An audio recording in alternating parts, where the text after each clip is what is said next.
Hello and welcome to the Home Front. You know, one of the things which has the potential for causing discord in a marriage is the matter of intimate relationships between a husband and a wife. It is such an important part of married life, and it is something that can cause a tremendous amount of tension in a marriage if not dealt with correctly. So we're very lucky today to have with us Rabbi Yirmiyahu Abramov, welcome, to help shed some light on these matters. Rabbi, how important is intimacy in a marriage? Okay, that's an intimate question you've asked me. Intimacy is very central in a marriage. The term that the Torah, the Bible, uses for marriage is yidiyah, is knowledge. And this is knowledge of each other on every single possible front. Husband and wife, the ideal is that they should become one. The most defining verse in the Torah is Vahayu lebasar echad. Husband and wife should become and merge into becoming as one flesh, because they are in essence one. There is a one. We discussed once before that there's a merging of two souls on the very profound, deep spiritual level. So this oneness is something which should be on every possible level. And certainly the closest expression on the physical level of two people merging and becoming one unit is intimacy, is when they are physically intimate with each other. It used to be that before a couple, it used to be normal in the world, that before a couple would marry, that they would, at the most hold hands if they were very risque. And it was after the proposition of marriage and the actual ceremony that they would consummate their marriage. This has become much less the norm today, but amongst religious Jews, that is still the norm. How is it possible to ensure that this is going to be a side of the marriage which is good, which runs well, if one comes into it, as it were, blind? Okay, look, intimacy it's something very, very special and something very, very beautiful and something very profound. It, in our deeper Torah writings, it's referred to as one of the most holiest occupations that man and woman, husband and wife, can achieve, is at the time when they are intimate physically within marriage. So it's something very profound, very holy, very beautiful, and certainly a very inherent part of a marriage. Now, the Torah, God, through the vehicle of the Bible, is injected into every marriage a concept which ensures that the intimacy will be something very profound and very deep and very exciting and very pleasurable. And here is a concept we once mentioned earlier before, that there's a concept of familiarity breeds contempt, right? It's perfectly legitimate for husband and wife to have a very intimate, close relationship, but if there is an over-familiarity, in a sense that they are constantly available for each other, this is something which can breed ultimately a kind of a contempt. So there's a principle called Taharat HaMishpacha. Taharat HaMishpacha, freely translated into English, is family purity. What does that mean? Family purity means that there are certain times when husband and wife cannot have an intimate relationship, right? This is something which is not just by mutual decision, but this is something that is completely linked and governed to the woman's body, right? To her menstrual cycle. There are certain times when they are not allowed to be together, and they have absolutely no physical contact at all during these times. Now, the Talmud, describing this mitzvah, this concept, says that the reason for this mitzvah is that their intimate relationship should always be as fresh and exciting as the day they got married. So, in other words, to try and ensure that every married couple go through the entire life as a honeymoon couple, because there are certain imposed periods of time when they are separated. The re-coming together is something for celebration, and therefore a couple can be married for many, many years, and yet the intimate side of their relationship is constantly fresh, is constantly vibrant, is constantly exciting because of these periods of separation, which are short periods of separation. It's linked to the woman's cycle, and the moment the cycle is over and there's a period, there's 7 clean days, and then this is the concept of immersion in a mikveh, which is, again, a very profound concept, and we'll have to discuss it maybe at some other time, this concept. But after these, whatever it is, 10, 11 days of separation, total separation on the physical level, they're obviously living together, they're living in the same bedroom, they're living as husband and wife, but there's no physical interaction whatever. And this is viewed, it's called in the Talmud as the mitzvah, the commandment of simcha, of joy, because it brings it's a rejuvenating factor that brings tremendous excitement and vibrance into married life, so that there will not be this concept of familiarity. So you can have an old pro couple that have been married for many, many years, and yet there's this constant ongoing excitement and simcha and joy and rejuvenation within their marriage. Now, why is this the case? Why is it? Because the Talmud explains that when two people who are close to each other and are bound together in the soul bonding that they have, it's important that they actually bond also on this physical level, and it's important that it will be very pleasurable and very exciting, because there's an old principle in Jewish philosophy that a person is able to achieve higher spiritual levels when they are feeling comfortable and satisfied and stimulated. Judaism is not a faith where we practice denial, where we say that one achieves spiritual levels as a result of denial or self-laceration or anything of that nature.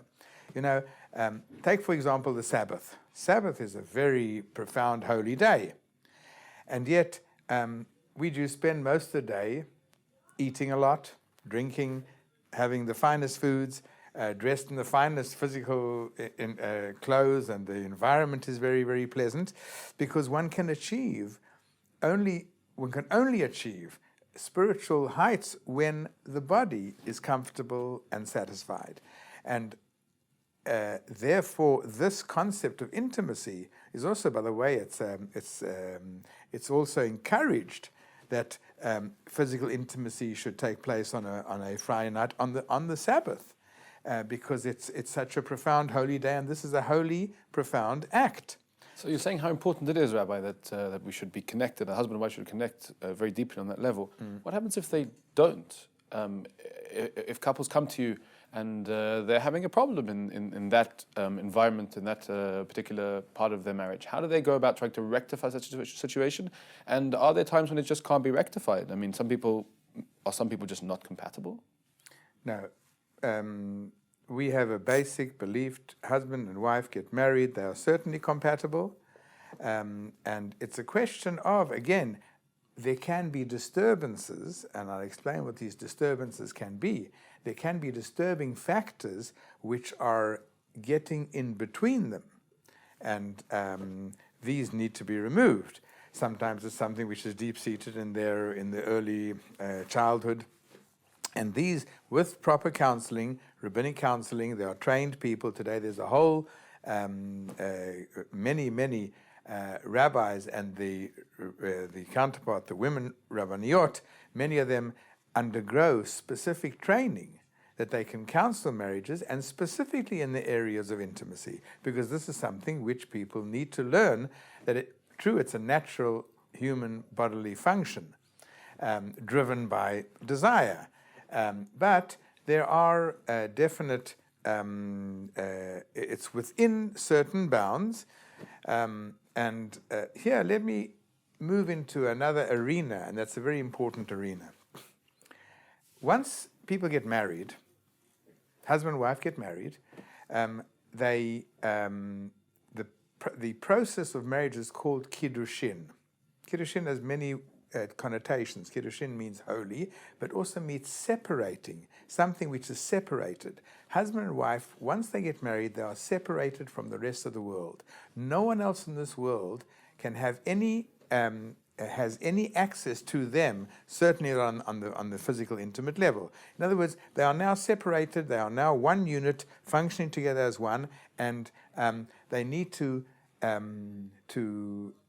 surround themselves with a separation from the rest of the world. And it's for this very reason that there should not be any form of sexual stimulation from other sources. But it all has to be within, built in, he for she and she for he. And for that reason, people who are observing properly the Torah are very careful what kind of literature they read, what kind of visual stimulation they are exposed to, because this is a basic human trend to be attracted to sexuality, but it's got to be, the attraction must be mutual within the context and only within the confines. Now, if, let's say, a man is being stimulated by outside forces, namely, let's say, pornography or varying forms of pornography. So this is a tremendously disruptive invasion into the private life of the husband and wife. And this is something that, from a Judaism perspective, is completely a no-no. We guard our eyes. We are careful who and what we think about. It is perfectly legitimate for a husband and wife to think about each other in all terms.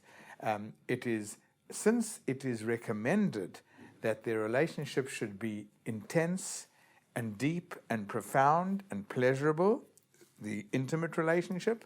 So the way of ensuring this is to block out all other exposures and to block out all other elements which can somehow serve as a disruptive and a destructive factor. So if something's going wrong in that area of the marriage, it's symptomatic of another problem. Very often. Sometimes it's just a function of a lack of know-how. And here again, a qualified rabbi, counselor, certainly is qualified to be able to help couples, or women should turn to the rabbi's counterpart, to the rabbinit, someone who's trained, and they will receive the adequate guidance. Now, I'm not talking about, you have sometimes real extreme situations of cases where there are inherent problems that require possibly maybe deeper type of treatment, but I'm talking the run of the norm. A normal, healthy, wholesome male and female should be able to function well. In this arena, there should be it's viewed with excitement. Can you imagine going through life with every month of your life you're going on honeymoon because there's been a separation, and it's viewed in that way? The husband buys his wife a little gift for the reunion, when they're coming together again. There's a simcha, there's a joy. And it becomes very special and very profound and very between them, with absolutely no outside invasion. You see, you have to understand that, we are very careful. As I said before, we guard our eyes, we guard our ears, we control our thoughts to whatever extent we can. There's a Jewish concept that a person is where his eyes are. A person is where his mind is. So if a person's eyes are on another woman outside of the context of wedlock, then he's there, and he's actually invading that person. If a person's thoughts are elsewhere, he is there, and that's a very he is in a certain sense there's a disloyalty and it's disruptive. There are spiritual forces within every marriage. We said that, we've said this often, and it's good to repeat it, that husband and wife are given a special gift of a gift from God, of a certain charm that flows between them. Now, this charm will be very grossly upset if in the most intimate areas of their lives there are others involved. There is an invasion of others. It's really an invasion.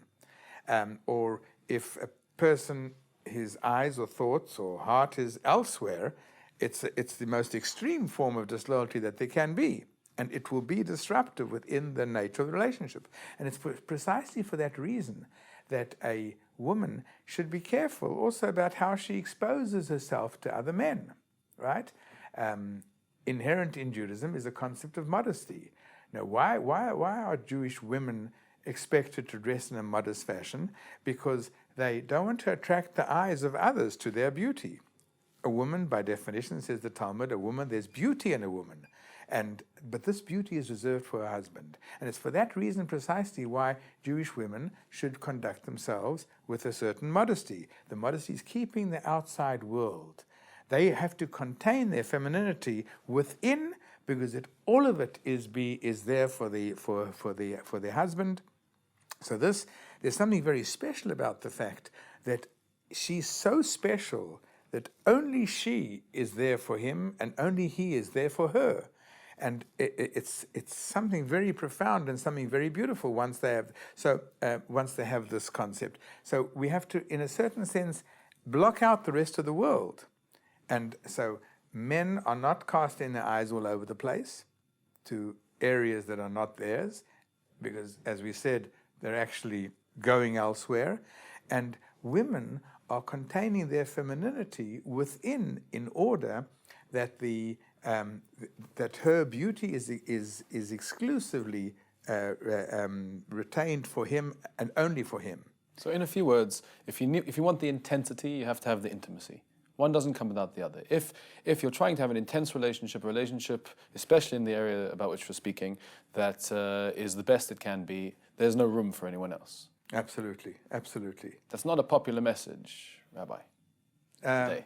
It may not be a popular message, but it certainly has sustained the Jewish people throughout the ages. Our little nation, who for a large part of our history has been sort of at the mercies of other hosting countries, very often expelled and very often being bounced from pillar to post. Great historians gave absolutely zero chance of the Jewish people surviving these long, many thousands of years of not having it's a small people who don't have a home. And here we survived, and great historians have ascribed the survival of Judaism to the fact that the families were so intact. The families were healthy. A family is healthy when there's a healthy, wholesome, close relationship between husband and wife. So there's something so special about this. So this is really what's one of the most central factors of what's kept the Jewish people together as a unit. So keeping that let's call it the preserve, that intimate preserve, one could understand why that would lead to more intimacy, to a more intense relationship. But the corollary is also true. If you have that intense relationship, you're not going to look elsewhere. Correct. Absolutely. Absolutely. So which comes first, or do they constantly feed into each other? No, they constantly feed into each other. The moment a husband and wife get married, they are completely and only one for the other, and they make every effort to keep anything else out of it. Now, at the same time, it's a mitzvah for husband and wife to be together as often as they desire and they need, by mutual consent, and it's through the vehicle of the mutual pleasure that is generated by a successful, intimate interaction. Through this medium of pleasure, it is a binding factor, and they become closer. So it isn't just that, many people perceive sexuality as, well, man has a need, woman has a need, take what you can get out of it. From the Jewish perspective, it's not taking, it's actually giving. The husband and certainly the wife in reciprocation, are giving each other. And it's this mutual giving to each other which creates a very powerful, a powerful explosion almost of love when there's mutual giving. You know, there's a great little story that tells of two brothers who lived on the other side of a mountain. And the one was poor, and he had a large family, and the other one was very wealthy, but he had no children. And one night, the poor brother was lying there and thinking, my poor brother, he may have money now, but he's got when he gets old, who's going to take care of him? I better go and secretly sneak some produce over to his side. So secretly, in the dead of night, he took a bale of produce, and he went and he snuck around the mountain and put it into his brother's property. The brother, the same night, was thinking of the exact same thing. He's thinking, my poor brother, he's got 10 children. And he's a very meager income. He really must be suffering. And I'm a wealthy guy. So he took a whole basket of produce and he snuck around the mountain and put it on his brothers. And this they did every night. They were both basically donating to each other, unbeknown to each other. Until one night, they bumped into each other, caught each other red-handed. And there they embraced. And it is said that this place where they embraced became the place of the Holy Temple. Because when there's a situation of mutual giving with one's entire heart, it creates a tremendous, as I said, an explosion of love. So every time a husband and wife are together and they're mutually giving and they're not taking, and they're giving each other and they're trying to make sure that each other is fully fulfilled and fully satisfied, this creates a very powerful feeling of love. And every time husband and wife are together, it's another brick in the building of this fantastic home that they're supposed to build. Interesting. You remind me, one of my teachers once told me that a certain rabbi was once asked what the future held for communism. Around the heyday of the revolution in Russia, he was asked, is there a future for communism? And the answer was no. It is destined to fail, because if a person doesn't own property, he can't give to anybody else. So I thought it was a very nice idea. There seems to be a human need to give, and without giving, we don't seem to be able to express what we are. So if I understand you correctly, you're saying that applies equally in this area, that if a person isn't wanting to give of himself to somebody else or of herself to someone, then there's something lacking. If it's selfish, if it's just about me, then it's not going to be, at the end of the day, the most satisfying that it could be for both. Right. So that really leads me to my next question, is that, you know, sometimes one partner is not on the same page as the other partner when it comes to their expectations. So ideally, of course, everybody would just have in mind this wonderful notion of, I want to please my partner, I want my partner to be happy, I want them to be happy the whole time. But what does one do in a circumstance when that's not the case? Yeah, so there has to be communication, right? And there should be open, frank communication between husband and wife. The goal is that this should be intimacy should be fulfilling and satisfying and building, and a growing experience for both of them. Now, if there's any form of disturbance in any sense, or there's some factor, I mean, for example, the Talmud tells us that one of the great factors, disruptive factors in intimacy, is tiredness, right? Particularly a woman. It's very difficult for a woman to function and to achieve her satisfaction if she's tired, right? And she's had a rough day, and she's been running around.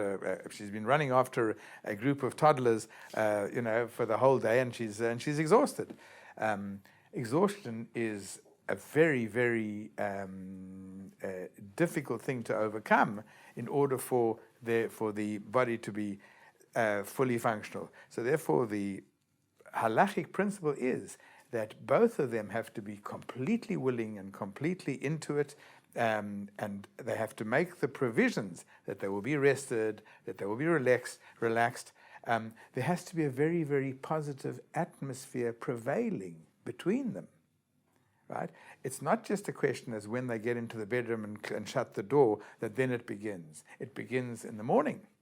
It begins the way he left her to say, went off to work. It begins with these little nuances of expressions of feelings, expressing love, expressing caring. So this all needs to be present. This is all an integral part of this intimacy, is that there's got to be a very comfortable, healthy, prevailing atmosphere of mutual sensitivity, of mutual caring, of mutual giving.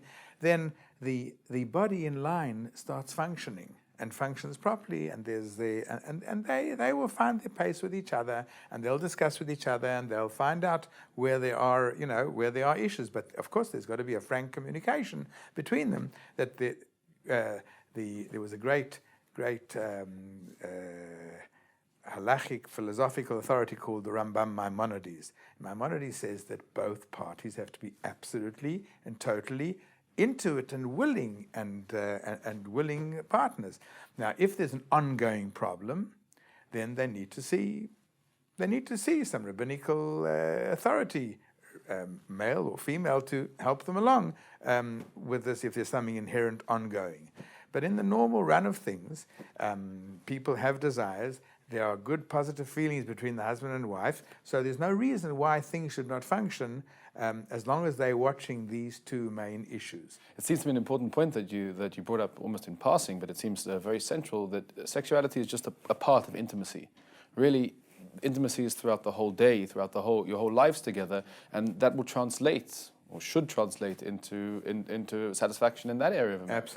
Absolutely. It's not something which is just purely focused in the bedroom. It's something which permeates the entire. It's a whole. One can be intimacy, as you say, just with one general contact, and the confidence that both husband and wife share, know that he's all for me and she's all for me.